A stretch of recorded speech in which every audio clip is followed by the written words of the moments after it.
விவசாயிகள் அனைவருக்கும் வணக்கங்க. ஸோ இன்றைக்கி நம்ம மலர் அக்ரி கிளினிக்லேருந்து என்ன ஒரு இது பார்க்க போகிறோம் அப்படின்னா, காண்டாமிருக வண்டை பற்றி பார்க்க போகிறோம். ஸோ அதோட ஆப்ரேஷன் இன்றைக்கி ஒன்று பண்ணியிருக்கேன். அது எப்படி என்னென்னு டீட்டெயிலாக பார்க்கலாம். ஸோ இந்த வீடியோ பார்த்திங்கன்னா உங்களுக்கு தெரியும். ஸோ இந்த தென்னம்பிள்ளையை இந்த காண்டாமிருக வண்டு வந்து ரொம்ப டார்ச்சர் பண்ணி கொடுமை பண்ணிகிட்டு இருந்தது.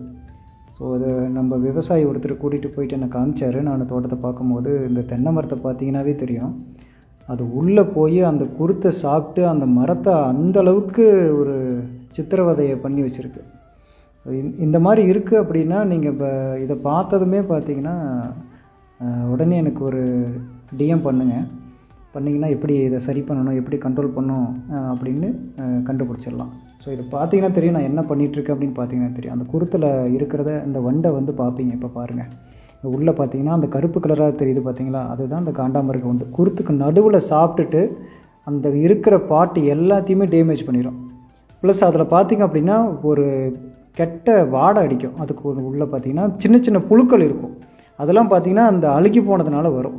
ஸோ இந்த வண்டுனால தான் அந்த பிரச்சனைகள் வரும். ஸோ இந்த வண்டு இருந்ததுனா தான் சிவப்பு கூன் வண்டும் உள்ளே போயிட்டு அதோட முட்டையை இட்டுட்டு புழுவை உண்டாக்கிட்டு வந்துடும். அதனாலேயும் மரங்கள் செத்து போயிடும்.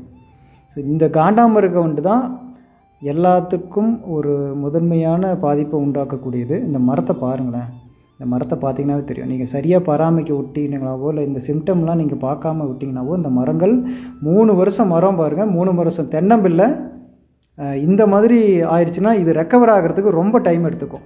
ஸோ இதை பார்த்தீங்கன்னாவே தெரியும். இதோட காண்டாமிருக வண்டு எப்படி சாப்பிடும், அந்த குருத்தை எப்படி டேமேஜ் பண்ணும் அப்படிங்கிறது இந்த இது பார்த்திங்கன்னா தெரியும். அந்த இதெல்லாம் சாப்பிட்ருக்கோம். இந்த சாப்பிட்ட கழிவுகள் வந்து பார்த்திங்கன்னா வெளியே தள்ளியிருக்கு. திப்பியாக ஏதோ கட் பண்ணி நல்லா மிஷின் கட்டிங் பண்ண மாதிரி வெளியே தொங்கிட்டு இருக்கும். ஸோ இந்த காண்டாமிருக மெயினாக கண்ட்ரோல் பண்ணுறதுல இந்த ட்ராப்புங்க. இந்த வந்து இனக்கவர்ச்சி பொறின்னு சொல்லுவாங்க. காண்டாமிருக வண்டுக்குன்னே வைக்கிற இனக்கவர்ச்சி பொறி இது நம்மக்கிட்ட இருக்குது, மலர் அக்ரி கிளினிக்கில் இருக்குது.